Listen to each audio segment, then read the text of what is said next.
মালিক জিজ্ঞাসা করে প্রতিদিন, বান্দা কি কারণে আমাকে ছেড়ে দিলা? হ্যাঁ,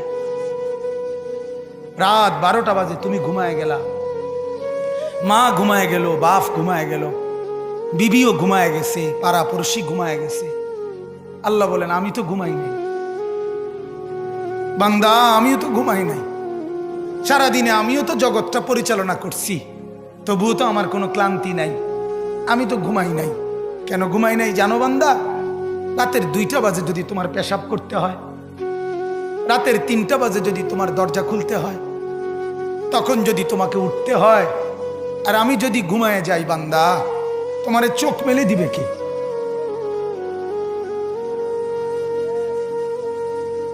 এই বাপ, চোখ মেলে দিবে কে?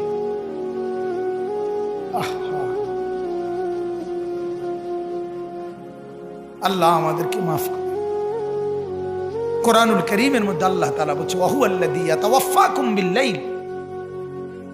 কোরআনে আল্লাহ বলে, বান্দা শোনো, প্রত্যেকটা মানুষকে রাত গভীরে যে ঘুম আমি দেই, সেটা ঘুম না, আমি ওয়াফাত দেই, আমি মূলত মৃত্যু দিয়ে দেই। আবার আমি দয়া করে একটা নির্দিষ্ট সময় পরে চূড়ান্ত মৃত্যু দেব বলে আমি আবার সেই হায়াত সকালবেলা যখন জাগতে শুরু হয় তখন আমি ফিরে দেয়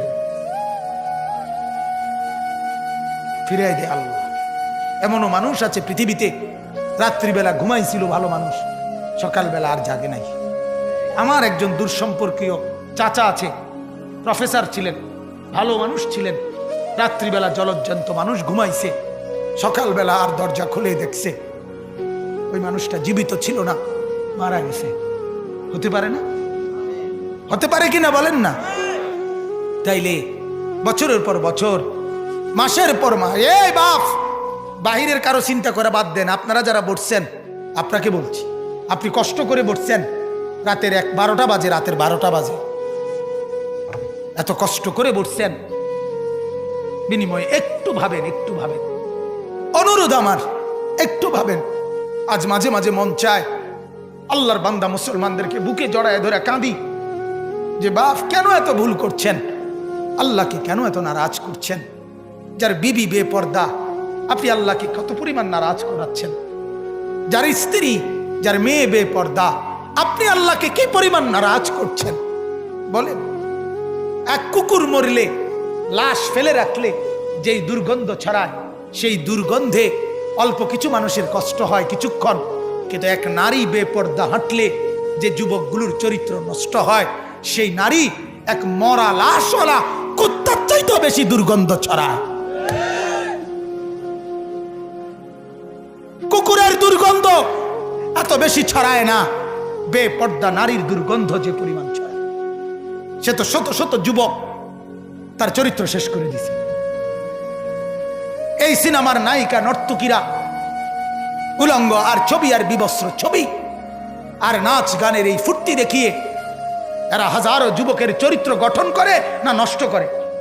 কথা বলেন না কেন?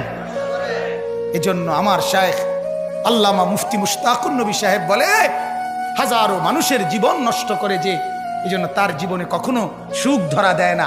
এজন্য এই পৃথিবীর জরিফ এটা, আপনি জরিফ চালায়া দেখেন, যত সিনেমার নায়ক নায়িকা, এদের জীবনের মতো দুঃখী জীবন, ব্যক্তি জীবনের মতো কষ্টের জীবন আর কারো নাই। আপনি খবর লাগান, আপনি খবর লাগান, এদের মতো লাঞ্ছনা। কারণ হাজারো যুবককে নষ্ট করছে এই হাসি দিয়া, অথচ এই হাসি তার মূলত আসল হাসি না। এই হাসি যদি ল্যাবে অথবা ডায়াগনস্টিক সেন্টারে পরীক্ষা করায়, প্রত্যেকটা হাসির মধ্যে ফরমালিন পাওয়া যাবে। কি পাওয়া যাবে? ফরমালিন, ফরমালিন, ফরমালিন পাওয়া যাবে। এগুলা হাসি না, এগুলা ধোকা। ঠিক কিনা বলেন না? এগুলা ধোকা। আল্লাহ আমাদেরকে বুঝার তৌফিক দান করুক।